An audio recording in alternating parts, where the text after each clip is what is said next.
Bonjour à tous, c'est Ambre et bienvenue dans ce nouvel épisode de Myself First, le podcast 100% bienveillance, amour de soi et développement personnel.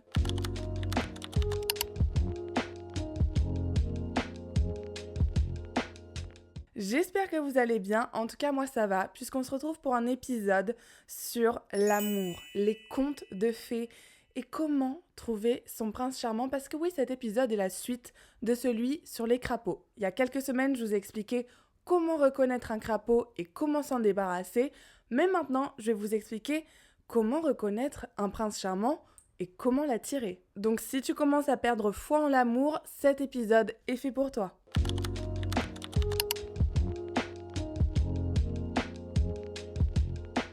Bon, on peut pas commencer l'épisode sans se poser la question, le prince charmant, est-ce qu'il existe vraiment ? Réponse, oui, il existe. Selon une étude menée par l'Observatoire international du couple, je savais même pas que ça existait, 70% des femmes croient au prince charmant. Et si on est autant de femmes à y croire, c'est parce que la société nous nourrit depuis toujours avec cette idée que le prince charmant existe. On le voit dans les films, dans les comédies romantiques, dans les livres, on le voit quand on est petite en regardant Disney. Et quand on grandit, on le voit aussi sur les réseaux sociaux avec les couples goals et toutes ces femmes qui partagent à quel point leur mari est incroyable et tellement romantique. Et moi, ça me fait baver quand je vois les couples sur les réseaux sociaux. Alors qu'encore une fois, ça peut être que du fake, etc. Mais j'y crois en fait. Vraiment, moi j'y crois au prince charmant, à cet homme romantique, pas au sauveur qui viendra m'aider et me secourir parce que j'en ai pas besoin, mais plutôt cet homme qui existe, qui est fait pour moi mon âme sœur, qui est quelque part et qui arrivera au moment où je m'attendrai le moins. Et croire au prince charmant, c'est pas si bête et c'est même important parce que imaginez si on arrêtait de croire que l'homme idéal existait. Ce serait trop triste de se dire qu'on est condamné à être avec un mec qui est pas mal, qui est pas si pire, mais qui sera jamais waouh.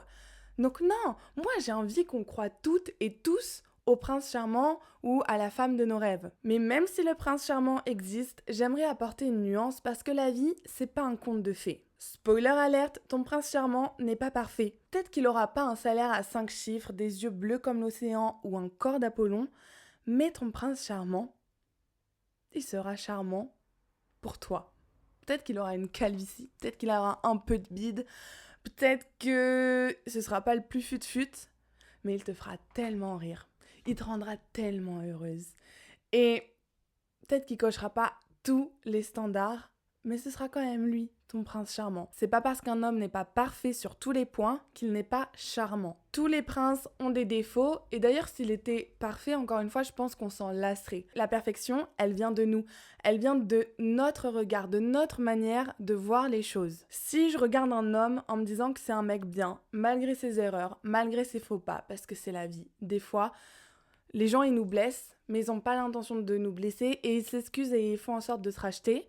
Je parle pas de manque de respect, d'humiliation, de tromperie, hein. Ça c'est des choses vraiment plus graves, mais bon, et si je considère que malgré ses petites erreurs, c'est quand même un mec bien, il restera charmant à mes yeux. Bref, le prince charmant, il est pas forcément parfait, et faut l'accepter, mais bonne nouvelle, les hommes veulent être des princes charmants. Ouais, parce que je parle souvent justement des crapauds, ou des red flags, ou des mecs à éviter, mais je parle pas assez de la majorité des hommes qui veulent être des mecs bien, un bon compagnon, un bon père de famille, un bon mari.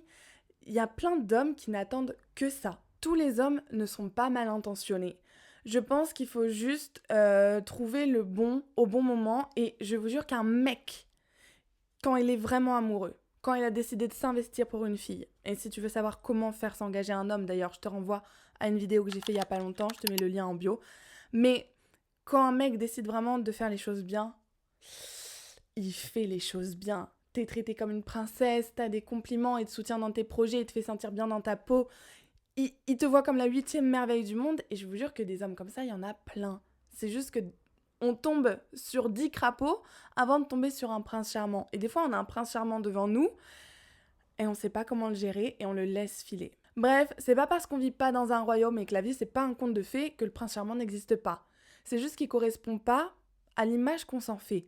Il va pas arriver sur son beau cheval blanc pour délivrer la princesse endormie. Donc même s'il n'est pas parfaitement parfait, le prince charmant a au moins le mérite d'exister.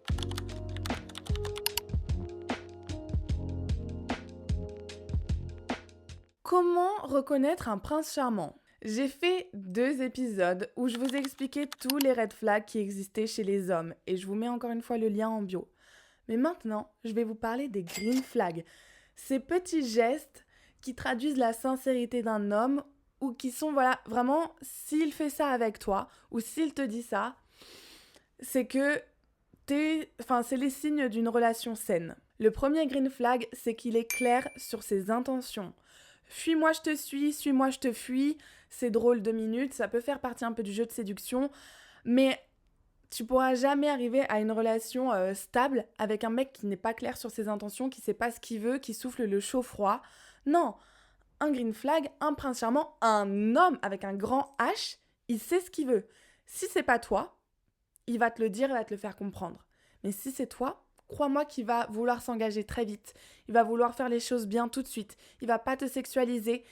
Et ouais, il va te parler de couple très rapidement en fait. Le deuxième green flag qui est très important, c'est qu'il te valorise et il te soutient dans tes projets. Il te complimente, il célèbre tes victoires, il fait en sorte d'être présent pour toi, de s'intéresser à ce que tu aimes pour pouvoir t'offrir des cadeaux qui correspondent à tes centres d'intérêt. Genre, il fait pas semblant, il t'offre pas des fleurs pour faire comme tous les moutons.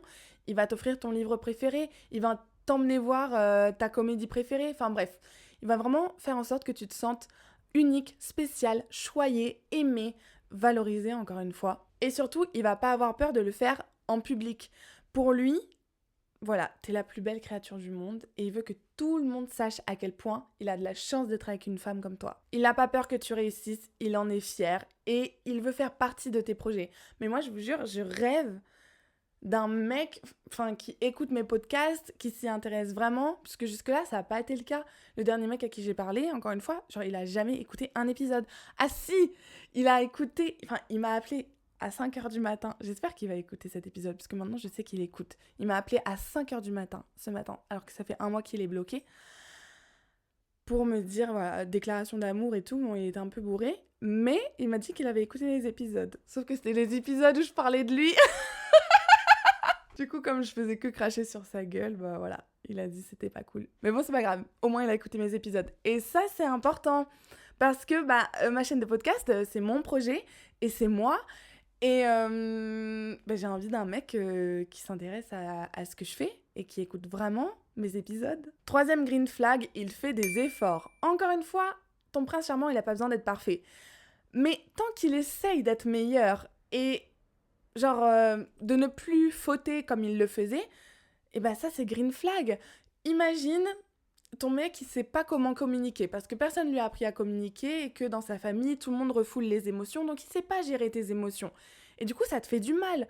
Mais toi tu lui parles et tu lui expliques, quand on se dispute et que tu réagis d'une telle ou telle manière, franchement moi ça me bloque, ça me braque, ça me blesse. Et il te dit, ah ok, c'est juste que je savais pas comment faire jusque-là, mais ok, promis, je ferai un effort. Et tu vois qu'il s'investit, tu vois qu'il fait vraiment des efforts pour ne plus commettre les mêmes erreurs. Mais oh mon Dieu, pour moi, c'est le plus grand green flag. Quatrième green flag, il respecte tes limites. Que ce soit tes limites physiques, donc tout ce qui est lié, je sais pas, à la sexualité, au consentement, ou même, imaginons, t'es pas du tout quelqu'un de tactile, ok, il te touche pas alors. Tes limites émotionnelles, c'est-à-dire quand tu ressens quelque chose ou que là, tu as besoin d'espace pour réfléchir, ok, il va accepter que tu aies besoin de temps un peu seul. Ou alors dans ton mode de vie, si tu es quelqu'un qui sort beaucoup, il doit respecter ça. Enfin, en gros, s'il fait en sorte de ne pas te changer, ça c'est green flag. Cinquième green flag, il parle de toi à ses proches. S'il est avec toi, qu'il est amoureux, il va parler de toi à ses amis, sa famille, ses collègues. Alors peut-être pas tout de suite, parce qu'il peut avoir envie de préserver votre relation, de pas l'afficher, et ça c'est normal. Mais il y a une différence entre relation secrète, où on sait qu'il y a quelqu'un, on sait pas trop qui c'est, mais on sait que le mec, voilà, il est en couple. Il n'a pas besoin d'afficher sa copine pour montrer qu'il est pas disponible. Donc il y a une différence entre, voilà, petite relation secrète et relation cachée. où là, le mec, on dirait qu'il est célibataire, il te cache, voilà, personne ne sait qu'il est en couple, personne ne sait que tu existes. Ça, c'est pas bien. Donc, je trouve que quand un mec parle de toi à son entourage, c'est quand même très très bon signe et c'est très agréable. Et 6e green flag, il te rend la vie plus légère. Alors ça, c'est aussi un signe très important. Quand t'es avec lui, ton cerveau, il est en off. Si t'as l'habitude de tout contrôler, tout gérer, tout planifier dans ta vie, bah avec lui, en fait, t'as pas à faire ça. Genre avec lui, t'es dans ton énergie féminine, tu reçois, tu acceptes. Et lui, il prend tout, enfin presque tout en charge. T'as beaucoup... En fait, avec lui, ta charge mentale, elle est vachement diminuée. Limite, t'as tout le temps envie de dormir. Moi, je sais que les gens avec qui je me sens vraiment bien, bah, des fois, on fait rien. Si tu te sens relaxé quand t'es avec quelqu'un, ça veut dire que cette personne, vraiment, bah, elle a réussi à gagner ta confiance. C'est une personne qui te sécurise. C'est une personne avec qui, voilà, il y a de l'alchimie. Et je pense qu'il faut vraiment écouter son corps, même au niveau sexuel. Je trouve que c'est hyper important d'avoir le feeling au lit. Ça, c'est un autre green flag. Mais s'il y a une connexion sexuelle, enfin, pour moi, c'est l'appel des corps, quoi. Si ton corps a envie de lui et que ça se passe trop bien au lit, ça veut dire quelque chose. Écouter son corps, c'est primordial dans les relations. Par exemple, si tu fais beaucoup d'infections urinaires avec ton mec, c'est ton corps qui est en train de te dire, qui est en train de le rejeter. Et c'est vraiment ton corps qui est en train de te dire, et tu le comprendras plus tard, qu'il ne faut pas cet homme dans ta vie. C'est pour ça que tu fais des infections urinaires. C'est pour ça que quand t'es avec lui, t'es stressé. C'est pour ça que t'as mal au ventre. C'est pour ça que t'as des plaques d'eczéma. Et des fois, il y a plein de petits signes physiques qu'on ignore, mais c'est juste notre corps qui nous dit « ce n'est pas la bonne personne ». Et dans ce cas-là, il ne faut pas essayer de comprendre. Il faut juste peut-être s'éloigner ou essayer de voir s'il y a un problème, etc. Mais vraiment, écoute ton corps. Donc voilà, si au contraire, ça se passe très bien sur le plan sexuel et physique, c'est green flag. Au-delà de tous ces petits green flags, je vais te donner d'autres signes qui montrent que c'est lui le bon. C'est ton prince charmant si avec lui, t'as pas besoin de faire semblant. Si t'as pas la crainte d'être jugé. Si tu peux être toi-même à 100%. Sans maquillage, sans artifice. Si t'assumes ta tête au réveil et tu te sens quand même bien. Voilà, si tu peux vraiment être toi-même, être un peu folle. Si t'aimes bien te promener toute nue dans ton appart, bah t'oses le faire devant lui. T'oses chanter, t'oses rigoler, t'oses vraiment être toi-même avec lui. Et ça fait du bien parce que dans certaines relations, on n'ose pas être nous-mêmes par peur du jugement, parce qu'on idéalise l'autre ou parce qu'on se sent pas totalement confortable dans la relation. Mais si tu te sens toi-même à 100%, très très bon signe. Un autre signe que c'est le bon, c'est qu'avec lui, tu rigoles. Je trouve qu'avec les bonnes personnes, mais on se tape les plus grosses barres du monde. Et donc si avec lui, genre c'est léger, c'est drôle, c'est enfantin, c'est même un peu niais quoi. Vraiment, vraiment niais, vraiment nasillard. Bah c'est que t'es dans une belle petite love story quoi. Et le dernier signe qui montre que c'est ton prince charmant, c'est que tu sais pas pourquoi t'es avec lui. En fait, vraiment, c'est quelque chose que tu peux pas expliquer. Pourquoi lui et pas un autre, on sait pas. C'est juste que, en fait, l'amour, c'est chimique. L'amour, c'est magique. Et avec lui, t'as ce truc. T'as cette petite étincelle. T'as ce truc de... C'est lui. Je sais pas pourquoi, mais c'est lui. Je m'y attendais pas, mais c'est lui.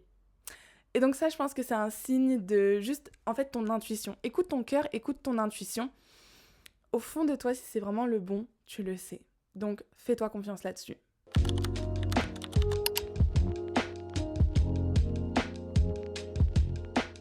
Bon, maintenant que tu sais que le prince charmant existe et que tu sais comment le reconnaître, je vais t'expliquer où et comment le trouver. Premier conseil, change ton environnement. Si tu tournes en rond avec toujours les mêmes types d'hommes, c'est peut-être que tu es au mauvais endroit. Commence à fréquenter des endroits où les gens ont les mêmes valeurs, les mêmes centres d'intérêt que toi. Que ce soit des événements professionnels, que ce soit le cinéma, le théâtre, le sport. Vraiment, fréquente des endroits dans lesquels, tu te reconnais avec les gens. Des beaux endroits, vraiment investis. Ça, c'est un autre conseil. Investis dans des lieux de rencontre. Quand j'étais à Bali, j'allais à une salle de sport qui coûtait 30 € par mois. Il n'y avait rien de très intéressant parce que c'était vraiment la salle de sport la moins chère de l'île. Et puis un jour, je me suis fait un kiff. Je me suis pris un abonnement de 1 mois dans une salle de sport à 90 €, mais c'était une salle de sport genre vraiment premium. Et quand je suis arrivée là-dedans, j'ai vu tous les gens qui avaient que des beaux gosses et que des gens en fait qui avaient les moyens. Moi, c'était vraiment juste une exception dans ma vie, un petit kiff que je me suis fait, mais tous les gens qui étaient dans cette salle de sport et qui sont prêts à payer 90 € par mois, c'est des gens. Genre, c'est des gens, vous voyez. Genre, c'était des gens. Et je me souviens très bien, j'étais dans le jacuzzi après ma séance de sport, j'étais en train de lire un livre, et là, un beau gosse qui vient m'aborder, et j'étais en mode, mais ouais, sympa. Genre, il était footballeur. Un footballeur en Indonésie. Bon, bah, c'est clairement pas Cristiano Ronaldo, mais beau gosse et tout. On fait un petit sauna ensemble, il me demande mon numéro, je le recroise une semaine plus tard en boîte de nuit avec sa meuf. Ok, donc je dis pas que tous les mecs qui fréquentent des beaux endroits sont des princes charmants, mais quand même, tu augmenteras tes chances de rencontrer quelqu'un de ton standing si tu commences à investir dans des beaux lieux. J'ai une copine pareille, elle était à Dubaï et elle s'est dit je vais payer 100 € l'entrée d'un beach club parce que je sais que dans ce beach club, il y a des mecs qui travaillent dans la finance. Alors elle, c'était pas pour rencontrer l'amour, c'était pour trouver un stage. Et effectivement, elle a fait son après-midi au beach club et elle a commencé à parler avec un homme qui, bon alors je saurais vraiment pas vous dire les termes, mais qui avait une société de trading. Et ils ont commencé à parler, ils ont échangé leurs contacts et elle s'est retrouvée en stage chez lui. Et donc ça, vraiment, je veux que vous le notiez, que vous le gardiez en tête parce que depuis que je le fais, je vois la différence de standing, mais commencer à fréquenter des lieux un peu fancy, un peu chicos, quoi. Je dis pas qu'il faut aller dans des bars à cocktails où tu payes genre 20 € ton verre de rosé 3 fois par semaine. Non, mais de temps en temps, mets-toi en bombe, dis-toi ce soir, je veux rencontrer quelqu'un et fréquente des beaux endroits. Parce que si tu vas que dans le bar du coin de ta rue, bah tu vas pas rencontrer grand monde ou alors ce sera peut-être pas des mecs qui vont t'intéresser. Bref, change ton environnement. Ça, vraiment, c'est la base pour trouver son prince charmant. Deuxième conseil, sois patiente. Tout vient à point, à qui c'est t'attendre, et plus tu as envie de quelque chose de beau, de grandiose, etc., et plus ça prend du temps. Donc sois patiente et ne baisse pas tes standards. C'est pas parce que ça arrive pas maintenant que ça n'arrivera jamais et que tu dois te sentir désespéré et accepter le premier mec qui te passe sous la main. Le dernier mec que j'ai fréquenté, il cochait toutes mes cases. Mais physiquement, c'était pas du tout ça. Et je me suis posé la question. Mais je vous l'ai déjà dit de toute façon, je me suis posé la question, mais est-ce que j'y vais ou pas ? Et après, bah non. Non, je sais ce que je veux physiquement et c'était pas lui. Donc, j'étais prête à attendre. Même s'il cochait beaucoup de cases, physiquement, c'était pas ça du tout. Donc, c'est pas grave. Parce que je sais qu'il y aura mieux et je sais que chaque homme que je rencontre, même si ça n'aboutit à rien, ça me rapproche de l'homme de mes rêves, de mon prince charmant, et que chaque relation que j'ai entretenue jusqu'ici m'a apporté quelque chose de différent, m'a apporté une leçon, et j'en suis tellement reconnaissante. Je vous jure que les flirts ne sont pas des échecs, c'est des formations pour être prête à recevoir le véritable amour. Troisième conseil, et c'est sûrement le plus important de cet épisode, donc je veux que vous m'écoutiez maintenant, change tes croyances. Tu ne trouveras jamais le prince charmant si tu ne crois pas au prince charmant. Tu ne vivras jamais le grand amour si tu ne crois pas au grand amour au fond de toi. C'est pour ça que j'ai insisté au début de la vidéo en vous disant que oui, le prince charmant existe, parce que j'ai envie que vous y croyiez. Si tu penses sincèrement au fond de toi que tous les hommes sont des bons à rien, sont des infidèles, sont vraiment des enfoirés, qui vont te faire du mal, que l'amour, ça dure jamais, etc.,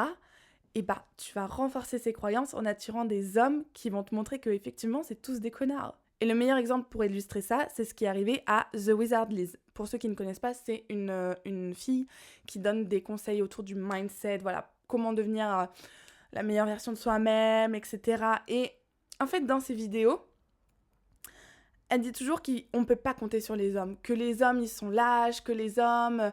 Enfin voilà, en gros, faut renforcer sa confiance et son estime de soi-même parce qu'on peut pas compter sur les autres et que les hommes, c'est des enfoirés. Donc ça, finalement, c'est ses croyances à elle. Et à côté, elle a rencontré un mec et ils ont eu un enfant ensemble. Et genre, sur les réseaux, elle montrait qu'il l'a traitée comme une princesse, etc. Et en fait, il l'a trompée pendant qu'elle était enceinte. Et tout le monde était en mode, mais quoi? Mais comment elle a pu se faire tromper? Comment elle a pu choisir un homme qui la trompe après tout ce qu'elle dit, après tous ses conseils? Et déjà, tu peux pas savoir si ton mec il va te tromper ou pas, ou si ta meuf elle va te tromper ou pas. C'est vraiment quelque chose, tu peux pas avoir une boule de cristal pour savoir si la personne avec qui t'es est fidèle ou pas. Enfin, il y a des petits indices quand même, mais admettons. Mais c'est surtout que, genre, c'est logique qu'elle se soit fait tromper. Parce qu'elle fait que dire que les hommes, c'est les pires créatures du monde. Bah là, elle s'est fait tromper par un homme pendant qu'elle était enceinte. C'est vraiment l'acte d'une créature horrible. Si tu penses que les hommes sont des trompeurs, tu vas te faire tromper. Si tu penses que les hommes sont des manipulateurs, tu vas te faire manipuler. Enfin, on attire ce qu'on pense, ce qu'on est. Donc, change tes croyances sur l'amour. Ça, c'est très important.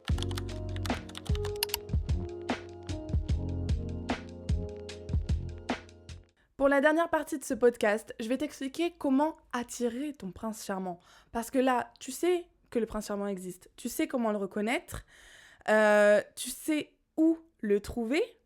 Mais comment faire pour qu'il vienne à toi? Eh bien, mon premier conseil, c'est de devenir la meilleure version de toi-même. Tu n'attires pas ce que tu veux, tu attires ce que tu es. Cette phrase, je vous la répète tout le temps, je l'adore, elle est tellement vraie. Tu ne trouveras jamais le véritable amour tant que tu n'auras pas guéri tes traumas, que tu n'auras pas fait un travail sur toi-même. Alors, être la meilleure version de soi-même, ça veut tout et rien dire. Hein. Je dis pas que c'est des petits steps à passer, puis qu'à un moment, tu vas arriver au boss final et que ça y est, je suis la meilleure version de moi-même, je peux rencontrer l'amour. Non, pas du tout.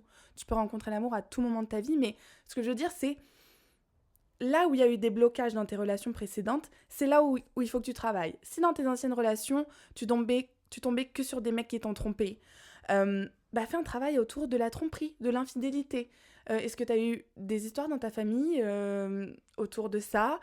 Quelles sont tes croyances autour de la fidélité? Est-ce que tu y crois? Si tu as une tendance à être en dépendance affective à chaque relation, fais un travail là-dessus. Parce que sinon, tu vas continuer à répéter les mêmes schémas et à attirer des hommes qui sont pas bons pour toi. Donc, guéris tes blessures, même si ça prend du temps, et même si des fois tu rencontres quelqu'un alors que t'es même pas encore totalement guéri, mais c'est des personnes qui vont te faire travailler là-dessus, et c'est hyper intéressant. Et c'est très important que tu deviennes la meilleure version de toi-même pour que tu te rendes compte de ce que tu mérites. En fait, ton prince charmant, c'est toi qui le crée, c'est toi qui le choisis. Et plus tu as conscience de ta valeur, de ce que tu vaux, plus tes standards ils sont hauts, et plus tu auras tendance à te diriger vers les bons mecs, en fait. Quand t'as pas confiance en toi, t'as juste besoin d'amour, t'as juste besoin de te sentir aimé. Donc tu vas accepter les premiers crapauds qui te passent sous la main. Et ça, c'est comme ça que t'enchaînes les relations toxiques, etc. Si tu travailles sur toi, que tu deviens la meilleure version de toi-même et que t'es en mode « Ok, je sais qui je suis, je sais ce que je vaux et je vais pas me contenter de moins bien que ce que je mérite », là, tu vas commencer à t'intéresser à des mecs qui sont en place, quoi, à ton prince charmant. Donc, sois clair sur ce que tu recherches. On en revient à la petite liste de critères.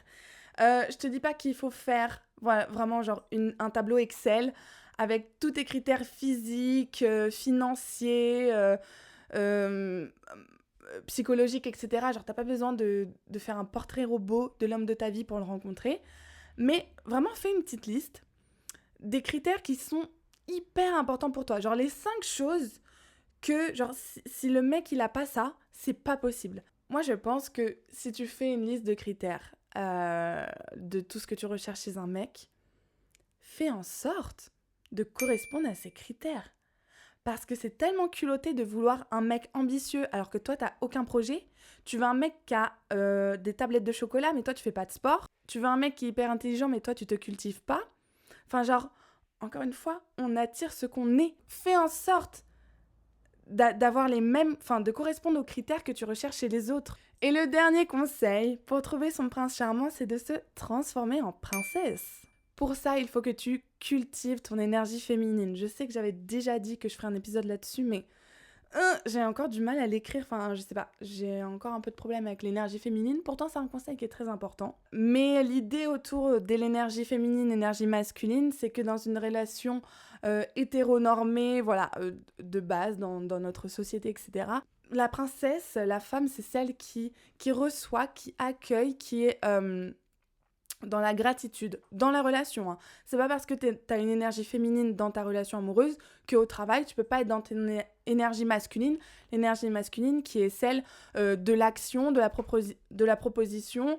Tu entreprends, tu fais des choses. Alors que dans l'énergie féminine, tu reçois. Et c'est très important d'apprendre à recevoir. Parce qu'une princesse, elle sait accepter les compliments, les éloges, les cadeaux, parce que c'est ce qu'elle mérite.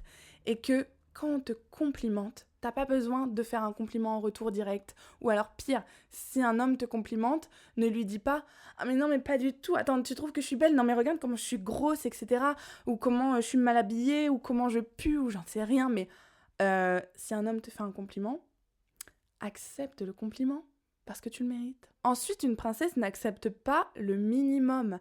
Faut que tu sois une femme de haut standing. J'ai fait plein de vidéos là-dessus. Mais en fait, une princesse, elle a plein de prétendants. Donc, elle va jamais choisir le prétendant qui fait le moins d'efforts pour elle, puisqu'il y en a plein d'autres à côté qui sont prêts à se battre jusqu'à la mort pour avoir ses faveurs. Un petit truc que tu peux te dire, c'est est-ce que mon mari se comporterait comme ça ? Ou est-ce que j'accepterais que ma sœur fréquente un homme comme lui ? Ça, c'est vraiment des questions que tu peux te poser pour savoir si un homme te mérite ou pas. Est-ce que tu accepterais que ta copine ou ta sœur sorte avec un mec comme ça? Est-ce que objectivement tu te dirais que c'est un mec bien? Et puis la dernière règle pour être une princesse, c'est vraiment d'avoir confiance en soi. Parce que les vrais hommes, ils cherchent une femme qui a une belle estime d'elle-même, quoi. Et ils vont pas être impressionnés par tes projets, par ta confiance en toi. Ils vont pas se sentir menacés. Ils vont pas avoir envie de te faire de l'ombre ou quoi. Un vrai homme, c'est un homme qui est en mode « Ok, cette meuf, c'est quelqu'un, je veux me battre pour l'avoir. » Et sache que tu n'en demanderas jamais trop dans une relation. Donc si tu as l'impression que tu en demandes trop, c'est juste que la personne n'est pas assez. Bref, c'est une femme féminine, forte, confiante, ambitieuse, douce, jolie, gentille, qui va attirer les princes charmants. Donc comporte-toi comme une princesse et viens écouter mon podcast sur comment recevoir le Princess Treatment, que je te mets encore une fois en bio. Il y a plein d'épisodes que je vous mets en bio aujourd'hui. Mais voilà, je vous explique un peu plus comment recevoir le Princess Treatment, comment se faire traiter comme une princesse, comment se faire chouchouter dans sa relation. Et je vais conclure cet épisode en vous disant que bien sûr que le prince charmant existe. Alors ok, encore une fois, ce sera peut-être pas celui auquel tu pensais, hein. Peut-être que physiquement ou mentalement, il correspondra pas à ce que tu imaginais, mais quand même, c'est le mec à qui tu te sentiras bien, tu rigoleras, ce sera léger, il te rendra heureuse, il te donnera confiance en toi, il te mettra en sécurité. C'est très important la sécurité dans les relations. Mais pour ça, il faut que tu cherches au bon endroit. Si tu tournes en rond, si tu continues à répéter les mêmes schémas avec les mêmes mecs qui t'apportent de l'angoisse, de l'insécurité, etc., tu n'iras jamais loin. Donc, casse ce cercle vicieux en travaillant sur toi-même, en faisant une pause avec les hommes. Si jusque-là, toutes tes relations, c'était des échecs ou ça t'a fait du mal, eh ben, c'est ton signe de faire une pause. Tu te recentres sur toi-même, tu te développes, meilleure version de toi-même, tes projets, tes copines, tes voyages, tout, ta confiance, tes blessures, etc. Tu guéris tout, tous tes traumas, etc. Et tu verras que naturellement, les bons hommes vont venir à toi ou que du moins toi, tu commenceras à t'intéresser uniquement aux mecs qui te méritent. De cette façon, tu vas te comporter vraiment comme une femme qui mérite un prince charmant. Et tu vivras ton conte de fées et finalement, ils vécurent heureux et eurent plein d'enfants. Souviens-toi que tu mérites l'amour, le vrai, et surtout, choisis-toi en premier. Myself first. J'espère que cet épisode vous aura plu. Venez me donner vos avis en commentaire. Venez me suivre sur YouTube, Instagram, TikTok. Voilà, j'espère vraiment que ça vous a plu. J'ai dit plein de choses. J'ai l'impression que c'était un peu confus, un peu brouillon, mais voilà, c'était vraiment un épisode sur mes pensées, sur voilà, un petit peu mon avis sur le prince charmant, etc. pour faire suite à ma vidéo sur les crapauds que je vous conseille d'aller écouter. Et puis, nous on se retrouve dans une semaine pour une nouvelle vidéo. Bisous!